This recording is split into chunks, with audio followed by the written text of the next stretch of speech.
On passe au problème d'étude de fonctions. Partie 1, le graphique ci-contre représente les courbes CG et CH, des fonctions. On nous donne les expressions, donc G de x égale x au carré et h de x égale 2 ln de x moins n de x au carré sur l'intervalle 0 plus l'infini. Donc on nous donne leur représentation sur un même repère orthonormé. Elles sont de la sorte. Alors qu'est-ce qu'on remarque? On remarque que CG est au-dessus de CH et par conséquent, quel que soit x positif, bien sûr, le graphe est tracé sur 0 plus l'infini, donc quel que soit x positif, g de x moins h de x est positif. C'est immédiat pour la question 1a. Maintenant, on passe à la question 1b. Montrer que 2 ln de x moins ln de x au carré sur x au carré inférieur à 1. Bien sûr, soit x supérieur à 0. On a g de x moins h de x supérieur à 0. g de x, c'est x au carré. h de x, c'est ln de x au carré. C'est 2 ln de x moins ln de x au carré. Donc ça fait moins 2 ln de x plus ln de x au carré. On divise le tout par x au carré. Là, ça va faire x au carré, c'est x. Sur x au carré, c'est 1. Moins 2 ln de x plus ln de x au carré sur x au carré. Je fais sortir le moins. Ça fait ln de x au carré moins 2 ln de x sur x au carré, qui est positif. Donc le tout est positif. Je fais passer cette expression de l'autre côté et je trouve finalement ln de x au carré moins 2 ln de x sur x au carré inférieur à 1. Et c'est ce qu'on veut démontrer. Pour la question 2a, vérifier que la fonction h est une primitive de ln de x, il suffit de dériver la fonction h donnée. Si on dérive, on trouve ln de x plus x fois 1 sur x. Bien sûr, la dérivée du produit, c'est u'v moins uv'. Dérivée de x, c'est 1. Donc on garde ln de x plus x fois la dérivée de ln de x, c'est 1 sur x. X fois 1 sur x, c'est 1, moins 1, c'est 0. Et donc, ça, c'est exactement ln de x. Alors, h est une primitive de ln de x. Déduire l'intégrale de 1 à e au carré de ln de x, c'est tout simplement entre crochet x ln de x moins x entre e au carré et 1. Si on remplace par e au carré, ça va faire e au carré fois ln de e au carré.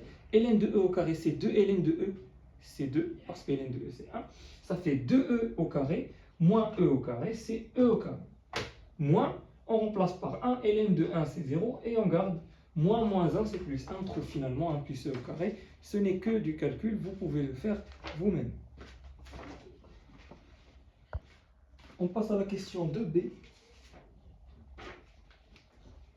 En utilisant une intégration par partie, montrer que l'intégrale de ln de x au carré entre 1 et e au carré égale à 2e au carré moins 2. Donc il faut choisir u et v'. Je choisis u et c'est ln de x tout au carré et v', je dois choisir, c'est 1. Ce choix fait, donc j'applique la formule de l'intégration par partie, ça fait uv entre crochets. Si v' c'est 1, alors v c'est x, alors ça fait x ln de x au carré entre 1 et e au carré entre crochets. Moins 2 fois l'intégrale de 1 à e au carré de u'v. V c'est x, u' c'est 2 fois 1 sur x ln de x.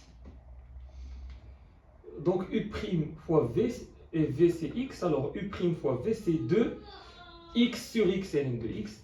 X se simplifie avec x et on garde moins 2, l'intégrale de 1 à e au carré de ln de x dx. Entre crochets, on remplace par e au carré. Ln de e au carré, c'est 2. Au carré, c'est 4. Fois e au carré, ça fait 4e au carré. Ln de 1, c'est 0, donc l'autre terme s'annule. On garde moins 2, l'intégrale de ln de x entre 1 et e au carré. Cette intégrale est déjà calculée. C'est 1 plus e au carré. Et donc, ça fait 4e au carré moins 2 fois 1 plus e au carré. Et finalement, on trouve 2e au carré moins 2. Et c'est ce qu'on veut trouver. Pour la question C, résoudre sur 0 plus l'infini l'équation h de x égale à 0. H de x, c'est 2 ln de x moins ln de x au carré, égale à 0. On factorise par ln de x, ça fait ln de x facteur de 2 moins ln de x. Produit égale à 0, donc soit ln de x égale à 0 ou ln de x moins 2 égale à 0. Donc, ln de x égale à 0 ou ln de x égale à 2, c'est-à-dire x égale à 1 ou x égale à e au carré. En effet, si on compose par l'exponentielle, ça va faire x égale e au carré. Et là, ln de x égale 0, donc x égale à 1, c'est immédiat.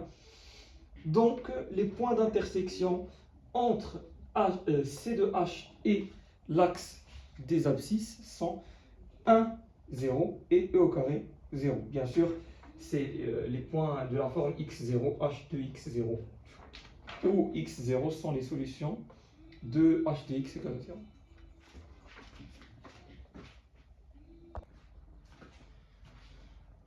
Question D de la partie 1.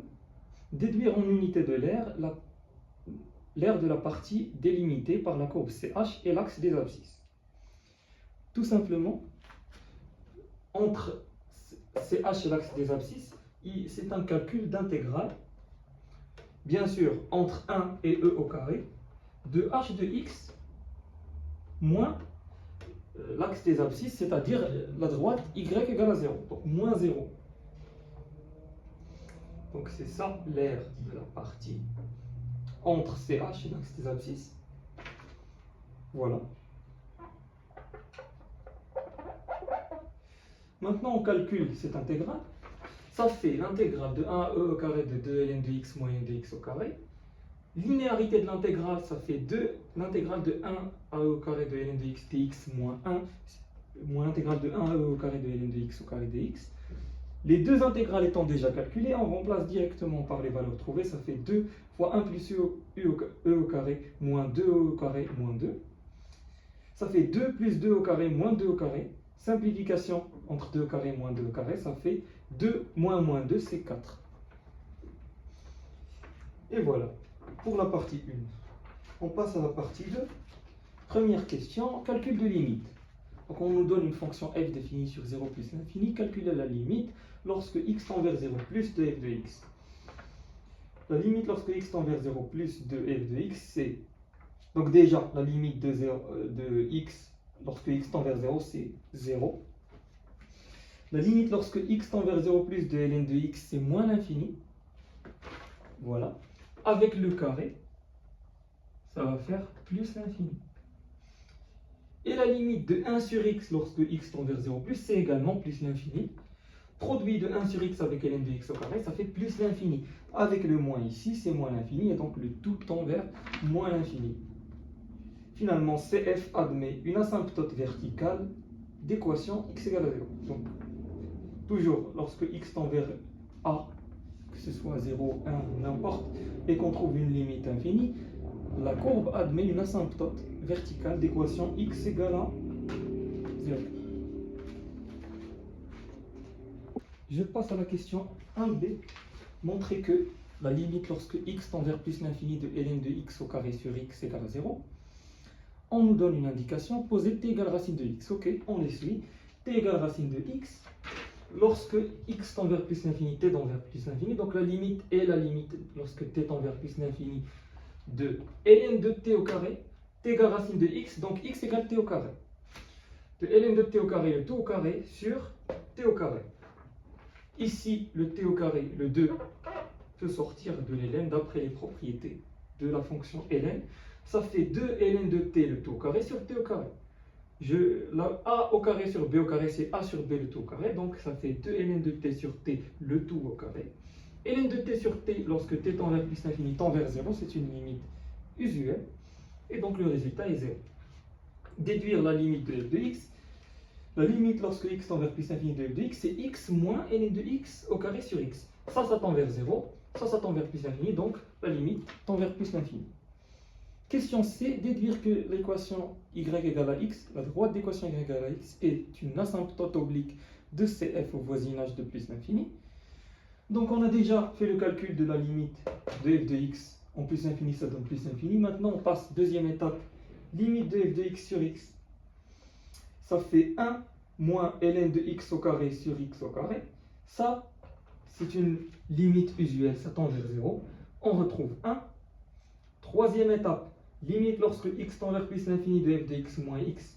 Ça c'est, donc f de x moins x, ça fait x moins ln de x au carré sur x, moins x, x va avec moins x, on garde moins ln de x au carré sur x. Ça tend vers 0 d'après la question 1b. Et voilà, donc on peut conclure que la droite d'équation y est égale à 1x plus 0, qui est y égale à x, est une asymptote oblique de CF au voisinage de plus l'infini. Bien sûr, toutes les notions que j'utilise ici sont des notions que je considère comme acquises en cours. Vous avez passé l'examen national, vous êtes censé connaître ce dont je parle, donc c'est pour cela que je n'explique pas les propriétés que j'utilise. Pour moi, vous devez les connaître. Moi, je vous montre la correction de l'examen et avec un minimum de rappel. Je ne peux pas tout rappeler, ça va prendre beaucoup de temps. Et voilà. On passe à la question 2a. Montrer que f' de x égale 1 moins 2 ln de x moins ln de x au carré sur x au carré, quel que soit x supérieur à 0, soit x supérieur à 0. Donc déjà la fonction f est dérivable, tout ce qu'on veut, sur 0 plus l'infini, par somme, produit, quotient de fonctions dérivables. On calcule f' de x. La dérivée de x moins ln de x au carré sur x, c'est 1. La dérivée de x, c'est 1. Moins quotient, la dérivée du quotient, c'est donc x au carré. U', c'est 2 sur x ln de x fois x, moins uv', c'est ln de x au carré. Tout calcul fait, donc la simplification x avec 1 sur x, ça fait 2 ln de x moins ln de x au carré sur x au carré. Et voilà l'expression de la dérivée. Question B, montrer que f est strictement croissante sur 0 plus l'infini. Alors, le fait que f soit strictement croissante, ça va bien montrer que la dérivée est positive. Or, cette dérivée est bien positive d'après la partie 1, question 1b, où on avait montré que 1 est supérieur à 2 ln de x moins ln de x au carré sur x carré. Donc, la dérivée est bien positive et donc la fonction f est strictement croissante. Question 3a. Montrer que f de x égale à 0 admet une unique solution. Pour cela, on va utiliser le théorème des valeurs intermédiaires. Déjà, la limite lorsque x tend vers 0 plus, c'est moins l'infini. La limite dans plus l'infini, c'est plus l'infini. De plus, f est continue strictement croissante. F continue strictement croissante, passant par de moins l'infini à plus l'infini. Donc elle passe forcément par 0 et exactement une seule fois, parce qu'elle est strictement croissante. Donc la version puissante du TVI nous donne qu'il existe une unique solution alpha sur 0 plus l'infini, telle que f de alpha égale à 0. Je passe à la question 3b. Montrer que e-1 inférieur à alpha inférieur à 1.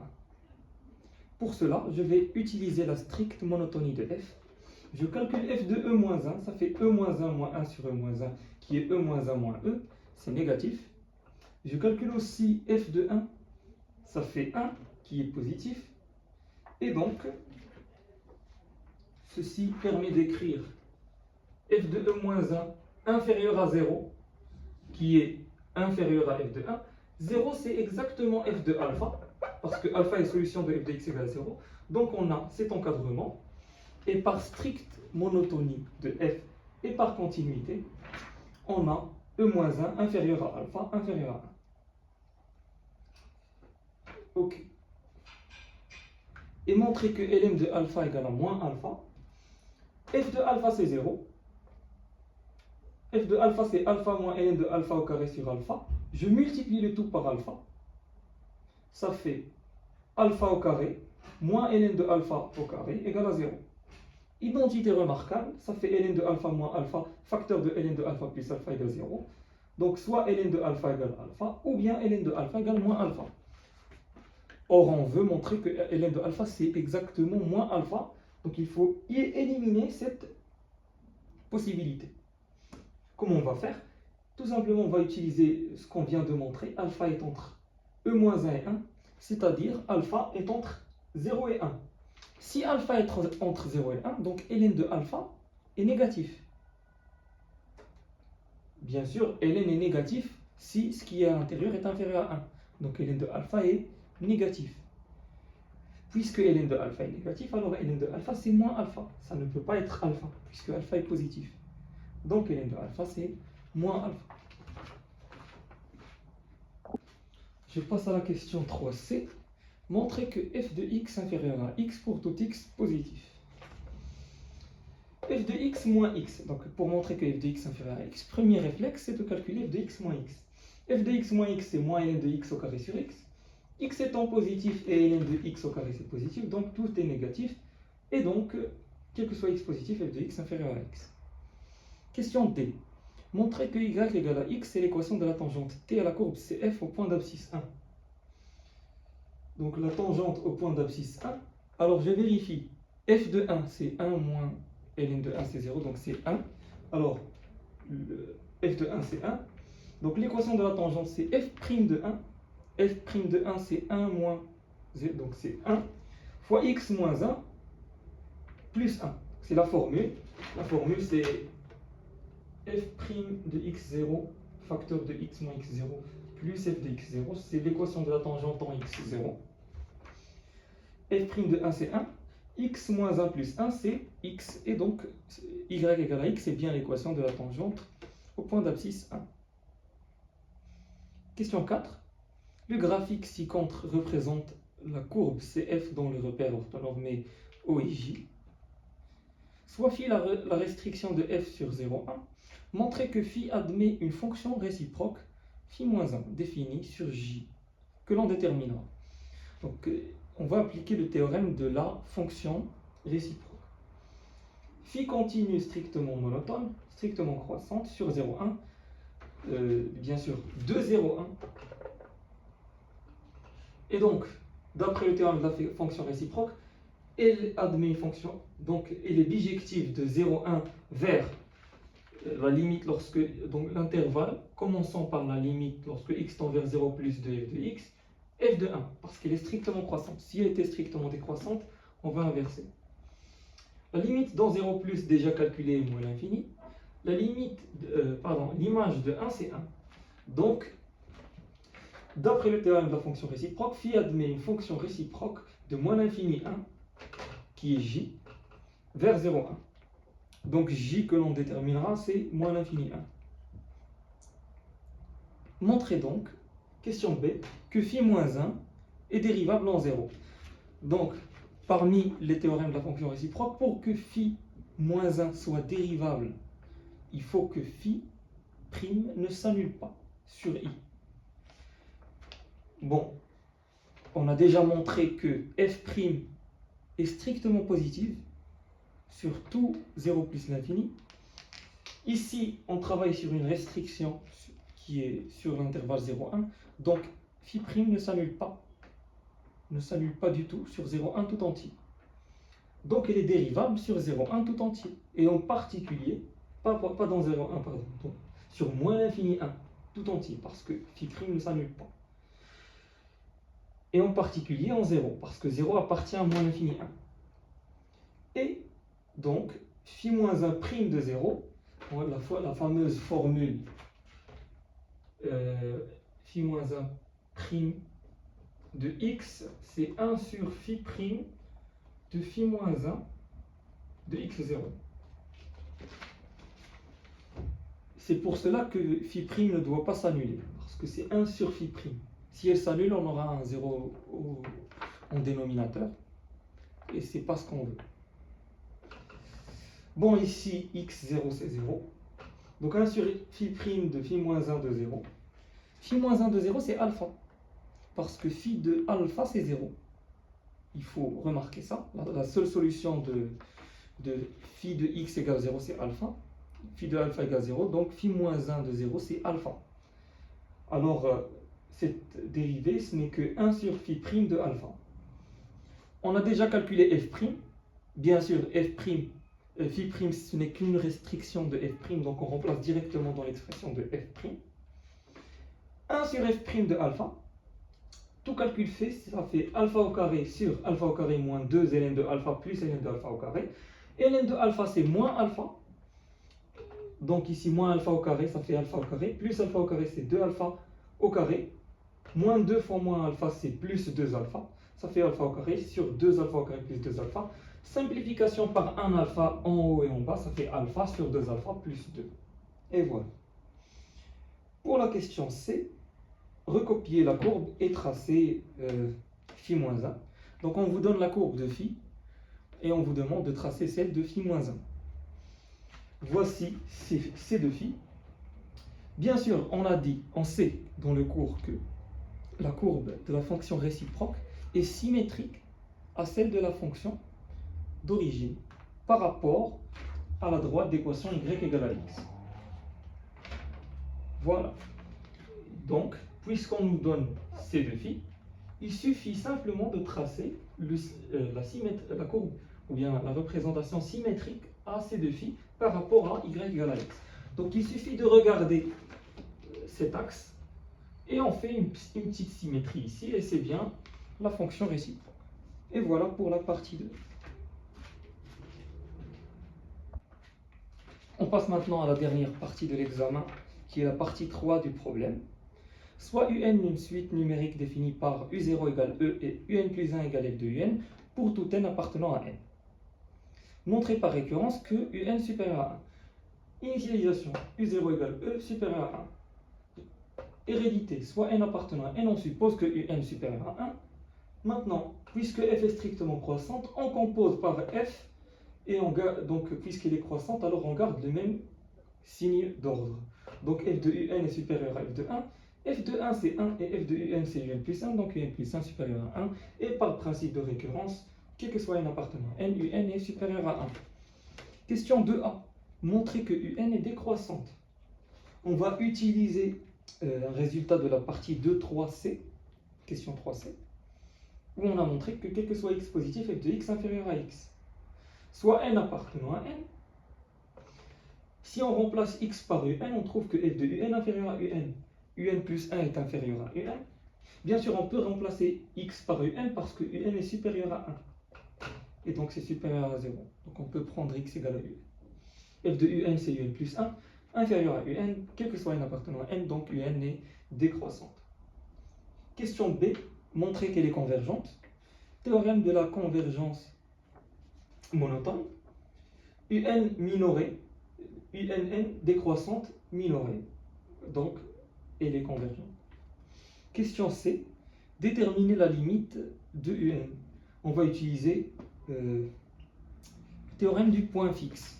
Alors, on a f de UN est égal à UN plus 1. Quel que soit n appartenant à n, UN est dans 1 plus l'infini. UN est convergente et f est continue sur 1 plus l'infini. Donc, la limite L de UN vérifie f de L égale à L. F de L, c'est L moins ln de L au carré sur L. Simplification entre L et L, et on garde ln de L au carré sur L égale à 0. Donc, ln de L au carré égale à 0. Donc, L égale à 1. Et donc, la limite de UN, c'est 1.